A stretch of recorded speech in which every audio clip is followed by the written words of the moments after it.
Pakiulit ka ng tanong, please. Sa espesyal na pagkain tuwing Pasko, anong uri ng cheese ang genuine na queso de bola? Sa 1, Parmesan. Sa 2, Edam. At sa 3, Cheddar.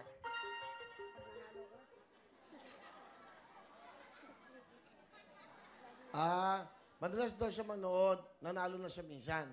Nung nanalo siya, 1 taon siyang binan. Bakit 1 taon daw? Sa biometrics. 1 year talaga. Kasi binibigyan lahat ng pagkakataon. Pag nanalo ka, babalik ka ba next week para maglaro ulit? Siyempre, iba naman. Diba? Para lahat may chance, ha?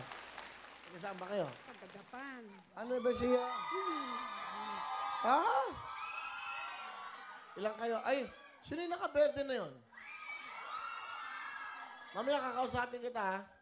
Ha? Ano yan? Ano ba ibig sabihin yan? Ano? Ano yan? Sir, toy soldiers. Mga sa SM po. Bakit mo ginawa yan? Para po mapansin. Actually, hindi naman kita napapansin, eh.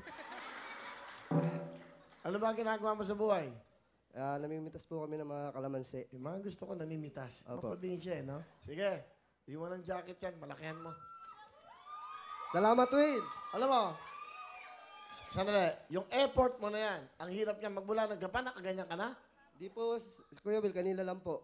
Dahil medyo mainit po. Nakakuha niyo. Oo, mainit eh. Ba't mo naisip yan? Para po makita ng mga taga sa amin. Dito na ako! Ano pangalan mo? Jimwell po. Jimwell de Dase. Bigyan mo. Bigyan mo 2,000 yan. Salamat, Kuya Will! Okay. O, nanay, asan yung asawa nyo? Nasa bahay. Batiin nyo. Francisco de Gondola. Pakabait ka na. Pakabait ka na. Yung asawa nyo. Bakit yung sinabi mong pakabait ka na? Bakit? Lagi ako na-stress sa kanya. Bakit? Siloso. Wow! Gandang babae. Haba ng hair. Siloso. Eh, masaya. Gusto ko yung ganyan.